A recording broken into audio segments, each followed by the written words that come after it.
Oh, hey, you're up. Oh, hey, you're up. Hit that flying vagina or what? Oh, hey, you're up. You're Oh, gonna hey, die. you're up. Again Hit that flying vagina or again. what? Oh, hey, and you're again. up. Oh, hey, you're up. Hit that flying vagina or what? Oh, hey, you're up. Oh, hey, you're up. Who's Bill Murray? Oh, hey, you're up. I'm not sure if you remember my name or not. You were pretty wasted last night. I'm Bubbawheat, and you're listening to my podcast, It's Time to Rewind, where we're in the death days of autumn, covering the Happy Death Day movies one loop at a time. Today, we are discussing Tree's fifth loop in Happy Death Day 2U, which is technically also the seventh loop overall in the movie.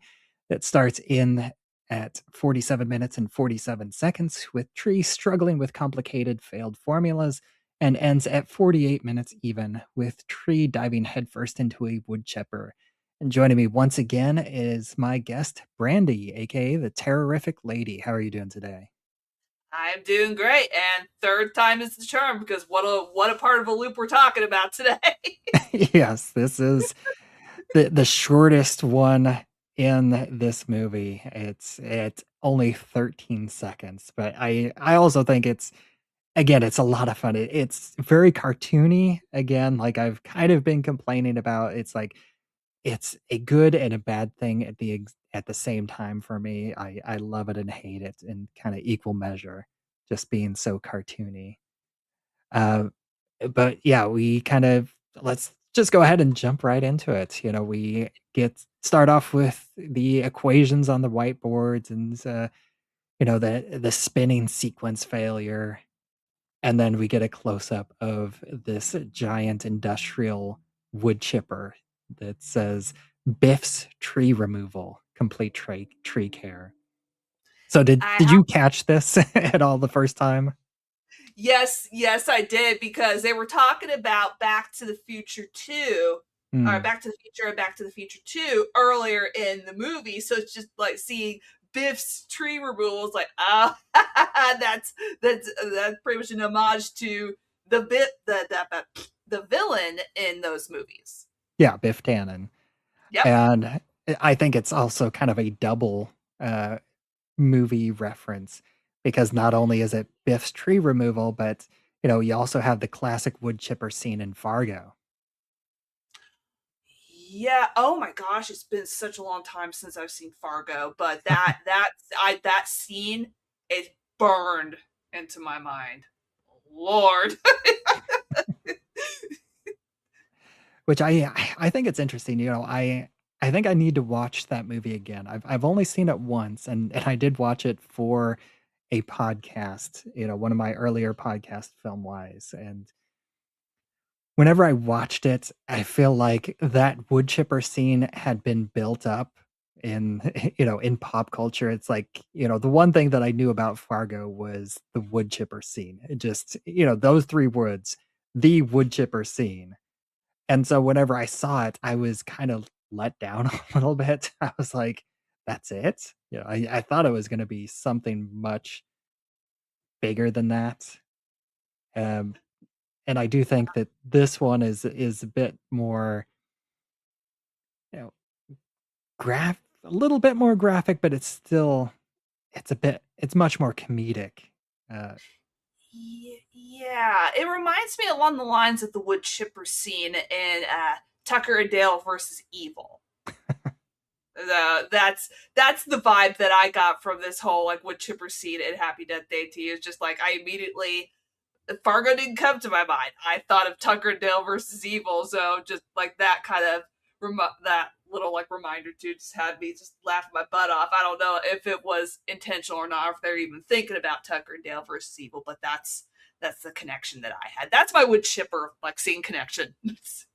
yeah, I also think it's funny, and I didn't think about it until I was like reading the IMDb trivia. But the fact that, her name is Tree, and Tree is killing herself in a wood chipper. Yeah, I thought that was a very funny sort of pun. I was like, oh, yeah, ha ha ha, very, very funny. but I'm a sucker for puns, so it didn't bother me. It didn't Yeah, it bother me feels all the very it feels like a very dad joke kind of thing, but at the same Yes. time, it's subtle because they don't call attention to you. Like you have to think about it yourself. Yeah. And aside, I had to think about just like why would parents name their kid Tree? Well, it's short for Teresa. Yeah. And Oh, actually, I talked to, and I had an interview with Scott Lobdell, the writer of the first Happy Death Day movie, and he actually named her after someone that he knew. He knew a Teresa Gelbman, and, she did go by Tree. what a nice little tidbit. I didn't know that. How cool. Yeah.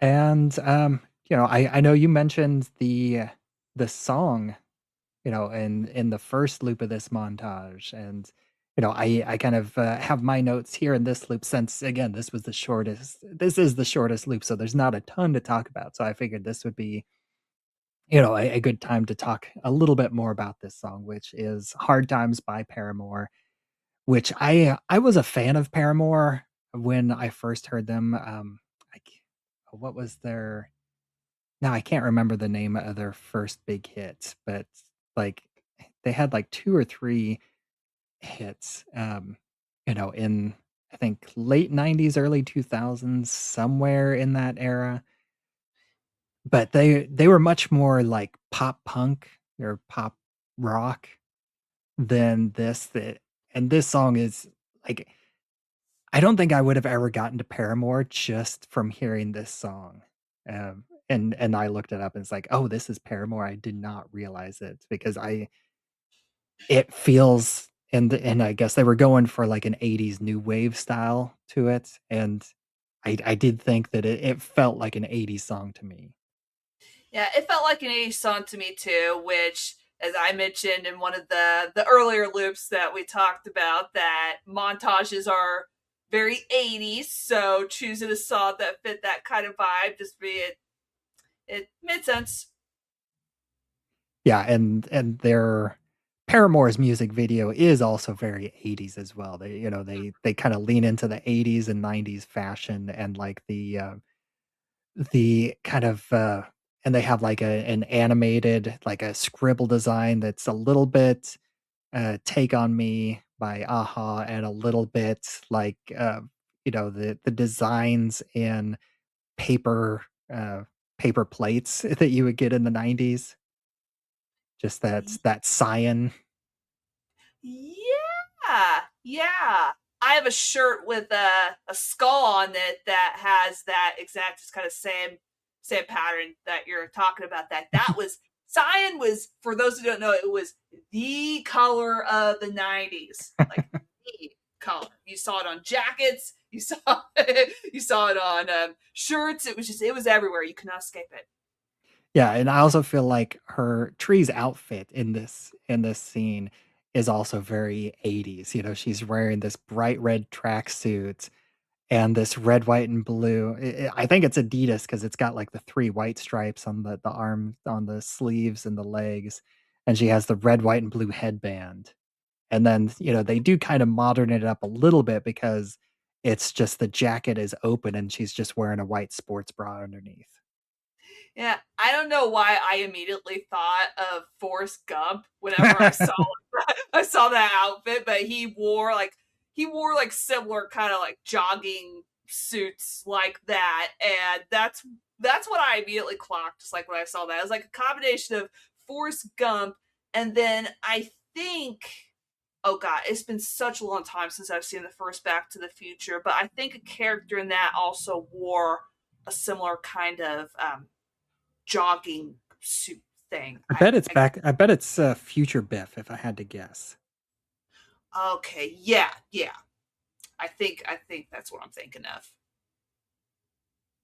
But yeah, that's the especially the wood chipper scene had 80s stuff written all over it, from the song that was used to the outfit that they chose for her to the little like wink wink nudge like Biff Biff's tree removal. Yeah, future Biff it's not red, it's green, but it is Adidas with the 3 white stripes.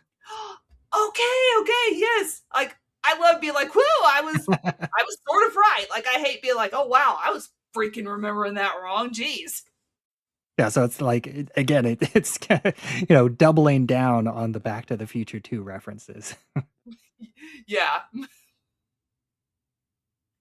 And then really the last detail that I noticed is as her legs are kicking out the back of the wood chipper, I do think it's kind of funny. We do see it's like the little logo on the back of the wood chipper is 900X Beaver X. So I guess that's supposed to be the brand of the wood chipper, but it's a Beaver X wood chipper apparently. Oh yeah. Again, like haha, wood puns. Yeah. And the whole scene was very punny, pun intended. They very.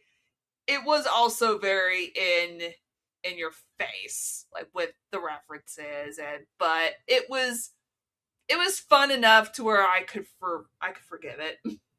Yeah, and I something that I didn't notice until just now is we do have the trifecta of some of a character running off the running off screen is one of the tree guys in the background as we see Tree's legs kicking.